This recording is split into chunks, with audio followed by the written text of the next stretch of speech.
Welcome to our short overview on Public Health Agency Accreditation. In this overview, we'll be looking at three different locations, and I'd like to point out some things that may be helpful for you to kind of orient to exactly what is this Public Health Agency Accreditation. First of all is the Public Health Accreditation Board. So let's go ahead and go to that site. And this website has several things that can really be helpful in terms of understanding the public health accreditation process.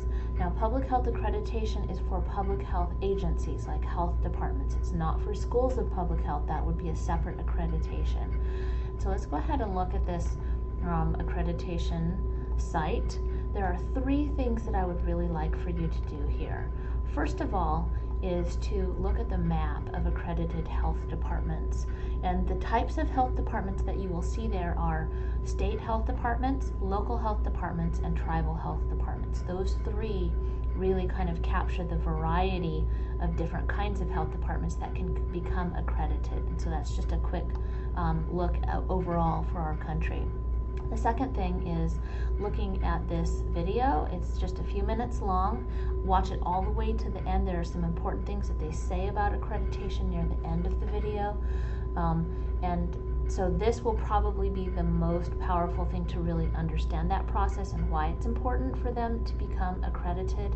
And then third, there is this link to something called standards and measures, and I want to go there in just a second. I also want to point out up here under news and events, just recently, we're estimating that 50% of the U.S. population is now under the services or under the protection of accredited public health departments, be they state, local, or tribal health departments.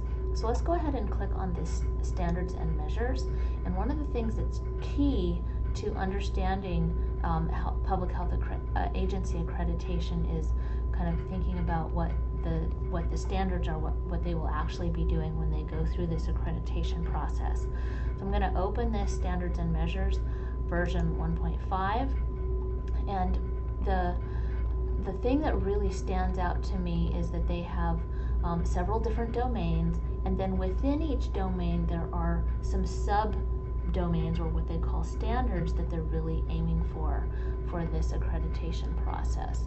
So let's take a look at sort of the overview.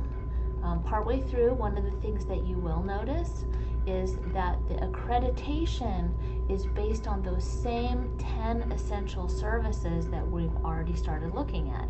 And that makes sense, because if these are the 10 essential services that public health agencies are supposed to be providing, then the accreditation should be based on those same standards, those same essential services, if we're going to be saying that this is a good health department that's doing what they need to be doing. So if we scroll down just a little ways, we'll see this first, the overall format. We'll see the standards and then the measures and kind of like detailing it. For the first domain, you'll notice that that is to conduct and disseminate assessments focused on population health status and public health issues facing the community, and this really aligns with the 10 essential services.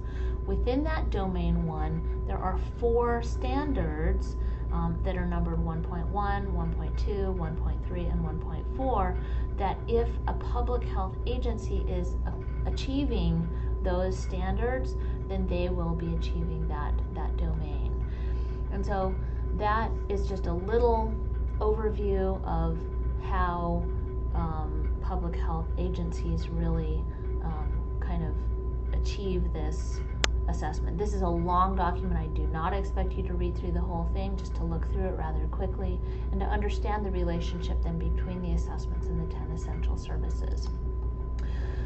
So that's one thing that we can look at there. So that's the Public Health Accrediting Body website. Next, let's go ahead and look at something really quickly that the CDC has here.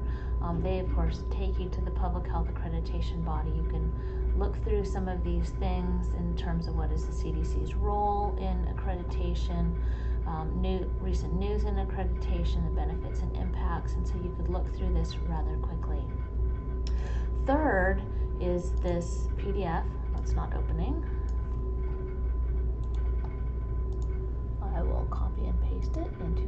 browser. This is a PDF that is also put together by the CDC, and it helps to really, in 2 pages or less, and so this is really a broad overview of the accreditation process for public health departments. It really outlines a lot of the primary details in terms of how accreditation is working and how it's functioning. One of the primary things to think about in terms of accreditation is that it is voluntary. So voluntary accreditation for public health departments. This is not something that's mandatory, but as you'll see in the video, I think it's very helpful for agencies that go through this, for them to be both more cohesive and also for them to be more effective for their target population.